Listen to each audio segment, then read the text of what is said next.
Hello tout le monde, j'espère que vous allez bien. Aujourd'hui, on va parler d'une qualité physique essentielle en musculation, la force. Donc c'est un sujet qui m'a été beaucoup demandé et même si j'en ai déjà parlé dans d'autres vidéos, cette fois-ci, je vais vraiment entrer dans les détails pour que vous compreniez bien tous les mécanismes impliqués dans le gain de force et pourquoi c'est une notion essentielle pour progresser en musculation. Donc quand on parle de force, on fait référence à votre capacité à déplacer une charge maximale. C'est cette capacité qui vous permet de progresser à long terme, de soulever des charges de plus en plus lourdes et d'améliorer vos performances globales. En plus, travailler votre force facilite l'atteinte d'objectifs esthétiques. Dans cette vidéo, je vais vous expliquer en détail les mécanismes qui entrent en jeu lorsque vous développez votre force et en quoi l'entraînement en force se distingue de celui en hypertrophie. Je vais aussi vous montrer comment intégrer des phases de force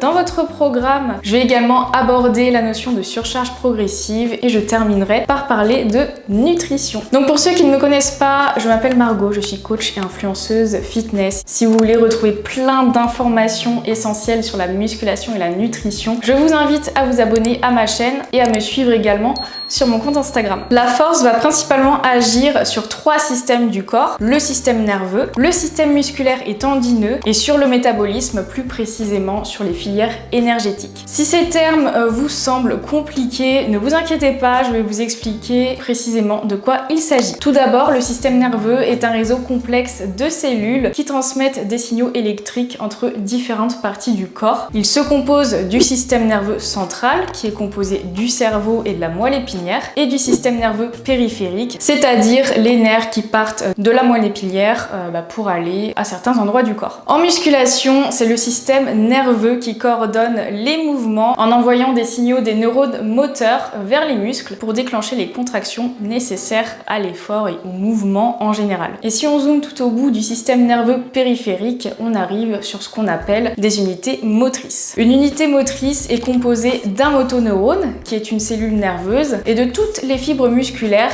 qui l'activent. Donc plus le signal envoyé par ce motoneurone est efficace, plus ce même motoneurone pourra activer de fibres musculaires. Donc ça signifie que vous recruterez plus de fibres musculaires et donc ça sera plus efficace pour soulever des charges. Quand vous soulevez une charge lourde, proche de votre répétition maximale, votre corps doit recruter un maximum d'unités motrices et de fibres musculaires pour générer la force nécessaire. En vous entraînant régulièrement à soulever des charges lourdes, votre système nerveux s'adapte et devient de plus en plus efficace. Par exemple, un même motoneurone sera capable d'activer plus de fibres musculaires. Résultat, votre contraction musculaire est beaucoup plus puissante, ce qui vous permet de soulever plus lourd sans forcément avoir pris du muscle. L'entraînement en force améliore aussi la coordination entre les muscles, ce qu'on appelle la coordination intermusculaire, ce qui permet à votre corps de mieux coordonner les muscles agonistes, antagonistes et stabilisateurs, notamment dans les mouvements complexes qui demandent de l'équilibre, qui sont polyarticulaires, etc. Par exemple, pendant un squat, vos quadriceps, ischio-jambiers, fessiers, les muscles du tronc doivent travailler de manière coordonnée et du coup le gain de force permet d'obtenir une coordination plus fluide et plus efficace. Du coup vous serez plus à l'aise sur un exercice. Également en développant la force, vous augmentez l'excitabilité neuronale. Ça signifie que vos motoneurones réagissent plus rapidement, ce qui vous permet d'avoir des réponses plus puissantes lors des exercices. Donc voilà, le travail de force agira sur ces 3 éléments du système nerveux, comme quoi on peut devenir plus fort sans gain de muscle, juste en entraînant le système nerveux. Mais bien évidemment, la force provoque aussi des adaptations au niveau musculaire et tissulaire, comme les tendons et les ligaments. Tout d'abord, dans les muscles, on distingue 2 types de fibres. Les fibres de type 1, aussi appelées fibres lentes, qui sont responsables des contractions plus endurantes et moins puissantes. Elles sont principalement sollicitées dans les efforts de longue durée, comme les séries très longues ou les exercices de cardio. Les fibres de type 2, ou fibres rapides, sont celles qui génèrent des contractions rapides et puissantes. Elles sont sollicitées dans les efforts de haute intensité intensité lors des séries lourdes avec peu de répétitions. Ces fibres ont un potentiel d'hypertrophie beaucoup plus important que les fibres de type 1. C'est celles qu'on cherche le plus à recruter en musculation. Et l'entraînement de force permet sur le long terme de modifier le ratio fibres lentes, fibres rapides. Et ce qui nous intéresse, c'est d'augmenter la proportion de fibres rapides ou fibres de type 2. Donc plus on aura de fibres rapides, plus on augmentera notre capacité d'hypertrophie. L'entraînement de force renforce également les tendons et ligaments qui jouent un rôle crucial dans la transmission de la force entre les muscles et les os. Ces tissus conjonctifs deviennent plus denses et résistants, ce qui réduit le risque de blessure et améliore la stabilité articulaire. Vos muscles deviennent plus résilients face aux contraintes mécaniques élevées. En soulevant régulièrement des charges lourdes, vous améliorez la qualité de vos fibres musculaires, ce qui vous permet de supporter des tensions répétées sans subir de dommages significatifs. Donc ça renforce non seulement votre capacité à soulever plus lourd, mais aussi à maintenir une technique optimale. Ça permet également d'augmenter la qualité de la récupération. Maintenant, on va parler du métabolisme, plus particulièrement la gestion de l'énergie pendant l'effort physique. Le corps a 3 manières de gérer l'énergie grâce à 3 filières énergétiques différentes. La filière aérobie, la filière anaérobie lactique et la filière anaérobie alactique. Et en fait, pour bien comprendre comment fonctionne la force, il est important de parler de ces filières énergétiques. Ça servira pour la suite, vous allez voir. Pour commencer, la filière aérobie concerne principalement les efforts d'endurance cardiovasculaire qu'on peut tenir longtemps. Cette filière a besoin d'oxygène pour fonctionner et vous l'aurez compris, du coup, un effort de force est ce qui s'éloigne le plus d'un effort d'endurance. Donc, cette filière n'est pas ce qui nous intéresse dans cette vidéo. Ensuite, la filière anaérobie lactique est principalement utilisée lors des efforts courts et modérés. C'est typiquement cette filière qu'on utilise lors des séries d'hypertrophie de 6 à 12 répétitions par exemple. Mais quand on fait de la force, c'est-à-dire lors d'un effort intense et court de moins de 6 à 10 secondes, c'est la filière anaérobie alactique qui intervient. Cette filière utilise les réserves d'ATP, l'ATP c'est la molécule d'énergie pour info, et de phosphocréatine stockées dans les muscles pour générer de l'énergie sans avoir besoin d'oxygène. Donc c'est pour ça en fait qu'on peut couper sa respiration lorsqu'on fait un squat lourd, un développé couché lourd, etc. Par contre, une fois que les réserves de phosphocréatine sont épuisées, donc après environ 6 à 10 secondes, il faut environ 3 à 5 minutes pour les régénérer complètement. C'est pour ça qu'en fait les longs temps de repos sont essentiels lors des séances de force. Dans le mot phosphocréatine, qui est le substrat énergétique utilisé pour la force, vous entendez le mot créatine et je suis sûre que ça vous a fait tilt. Alors tout simplement parce que la créatine permet d'obtenir la phosphocréatine. Donc là, vous comprenez peut-être pourquoi ce complément est très utilisé en musculation. Mais ça, on en reparlera plus tard quand on parlera nutrition. Alors la filière anaérobie lactique n'est pas seulement utilisée lors des efforts de pure force, c'est toujours la filière qui intervient en premier pour la plupart des efforts, même lors des séries d'exercices de 10 ou 20 répétitions. Et en fait, augmenter l'efficacité de cette filière permettra d'être plus efficace lors des débuts de série et ainsi gagner quelques répétitions sur la fin. Bref, en gros, ça permet de faciliter grandement l'application de la surcharge progressive, donc notion que vous connaissez déjà bien normalement. Maintenant, rentrons dans le concret.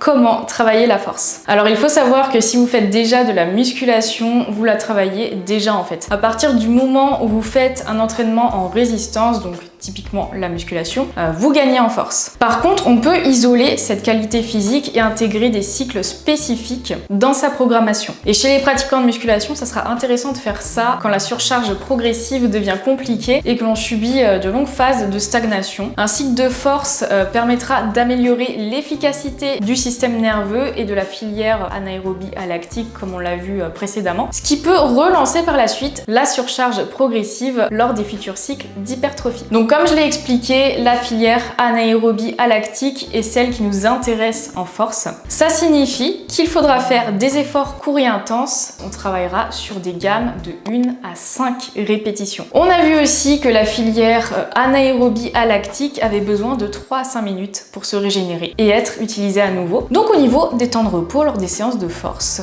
on ciblera 3 à 5 minutes. Ça peut paraître long, mais c'est essentiel. Et je pense que vous l'avez compris, mais diminuer son nombre de répétitions et augmenter ses temps de repos, ça signifie qu'il faut travailler avec des charges beaucoup plus lourdes. Tout le principe de la force en fait.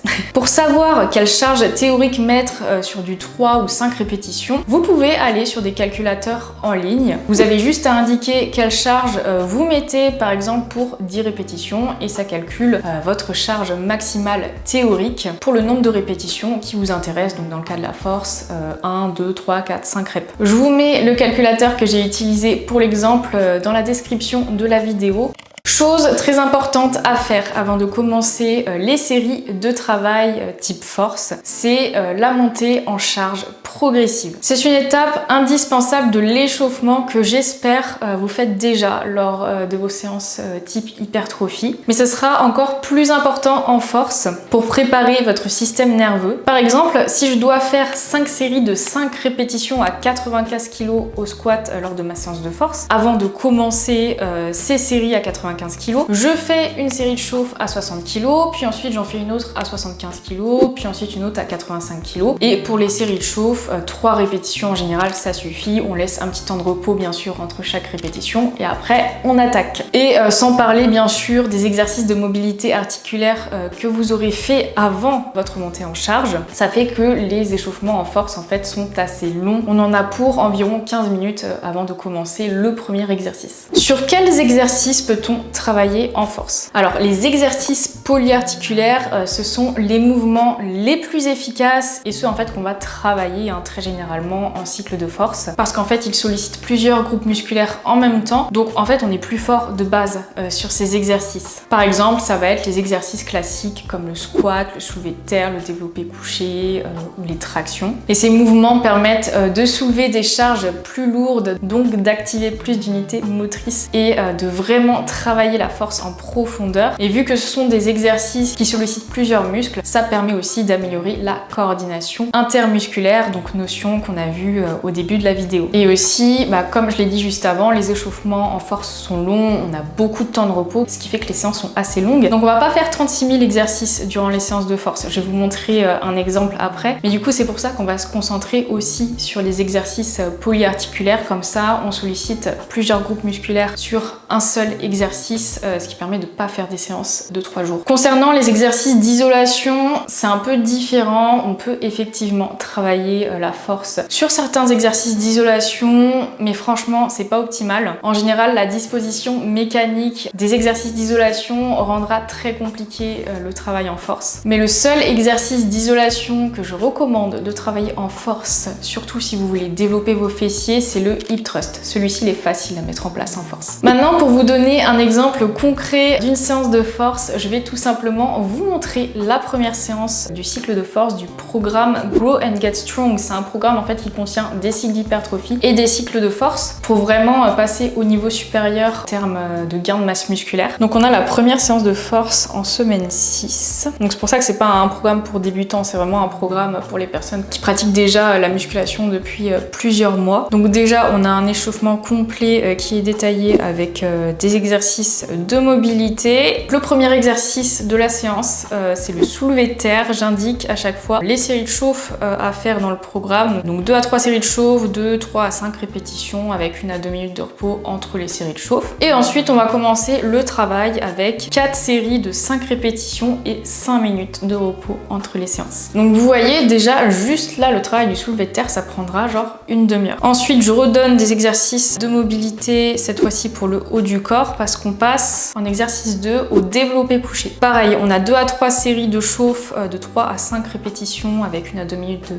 pause entre ces séries de chauffe. Et ensuite, au niveau des séries de travail, on aura 4 séries de 5 répétitions avec 5 minutes de repos. Donc même format que pour le soulevé de terre. Là pareil, on en a pour une demi-heure au développé couché. Et troisième exercice, ça sera du squat. On va faire également 2 à 3 séries de chauffe, de 3 à 5 répétitions avec 1 à 2 minutes de repos. Donc pareil que pour les 2 exercices précédents. Et pour le travail, la même chose, 4 séries de 5 répétitions avec 5 minutes de repos entre chaque série. Ça rajoute encore une demi-heure, donc on en a pour 1h30 d'entraînement. Et comme je disais, c'est pour ça qu'on va pas rajouter en plus des exercices d'isolation, machin, et on va se concentrer sur des exercices qui sollicitent plusieurs groupes musculaires, parce que sinon les séances sont beaucoup trop longues. Là, on n'a que 3 exercices dans la séance, on en a pour 1h30. Et dans la semaine, il y aura 3 entraînements de force à faire. Donc seulement 3 séances dans la semaine, alors que lors des cycles d'hypertrophie, on sera à 4 séances. Donc en fait, durant les cycles de force, les séances sont plus longues. Moi, j'estime que ce sont des séances longues, 1h30. Par contre, on n'en aura que 3. Et lors des cycles d'hypertrophie, on sera à 4 séances dans la semaine et les séances dureront en moyenne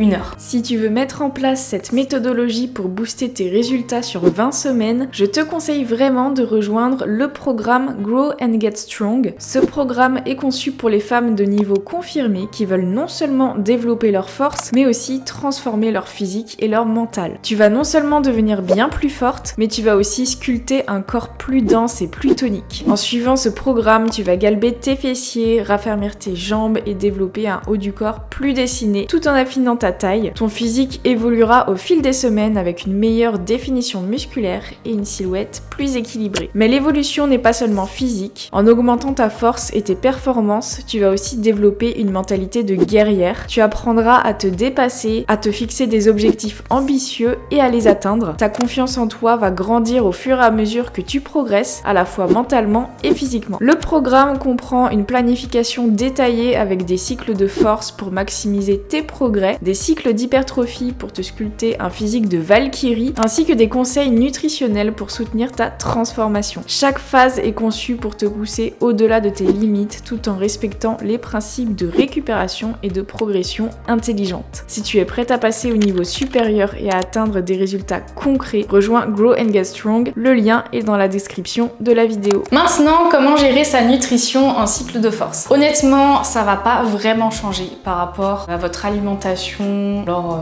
des cycles d'hypertrophie. Vu qu'on fait moins de séances à cause de la récupération qui est plus longue qu'en cycle d'hypertrophie, il est possible que la dépense énergétique diminue légèrement. Mais je vous conseille pas pour autant de baisser vos apports car de l'énergie, vous en aurez besoin. Je vous conseille plutôt d'en profiter pour augmenter un peu votre NEAT, notamment sur les jours où vous entraînez pas. Au niveau des protéines, donc qui sont indispensables pour la récupération musculaire et le renforcement du système articulaire, le quota à atteindre reste le même que d'habitude, donc 1,6 à 2,2 grammes de protéines par kilo de poids de corps. Les glucides jouent également un rôle essentiel. Pour rappel, ils fournissent l'énergie nécessaire pour vos séances et jouent un rôle sur votre niveau de motivation. Donc avant l'entraînement, consommer des glucides permet d'avoir un petit pic d'énergie et après l'entraînement, ils aident à restaurer les réserves de glycogène dans les muscles. Ça, on en a parlé récemment dans la vidéo sur les fessiers. Et au niveau des lipides, ça ne change pas non plus. Il faut privilégier les acides gras insaturés comme les oméga 9, 6 et 3 car ils soutiennent le système hormonal, ce qui est essentiel pour une bonne récupération et pour maximiser vos performances. Par contre, est-ce que vous vous rappelez quand je vous ai parlé de phosphocréatine, à savoir le substrat énergétique qui est utilisé lors des efforts de force? La phosphocréatine est produite par le corps à partir des réserves de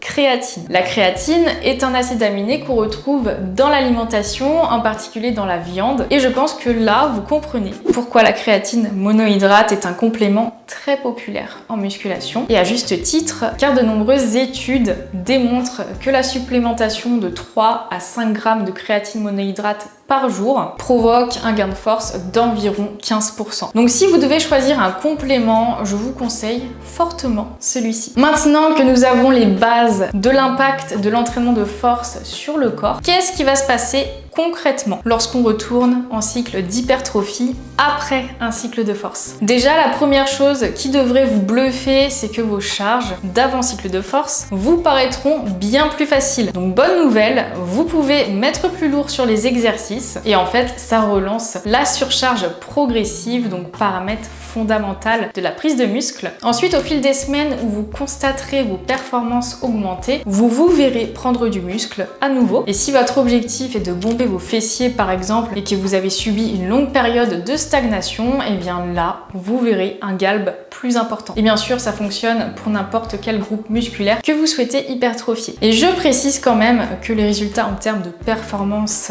et en termes d'évolution physique sont possibles uniquement si vous suivez un programme bien structuré qui joue scrupuleusement sur l'évolution de votre volume d'entraînement et sur le choix des exercices. Et bien sûr que vous suivez avec intensité adéquate, c'est-à-dire proche de l'échec musculaire. Et voilà les amis, vous savez maintenant pourquoi la force est une qualité physique clé, comment elle impacte votre système nerveux et musculaire et comment la travailler efficacement pour maximiser vos gains. J'espère que la vidéo vous aura plu. N'oubliez pas de liker, de laisser un commentaire et de vous abonner. Sur ce, je vous fais des gros bisous et je vous dis à bientôt pour une nouvelle vidéo.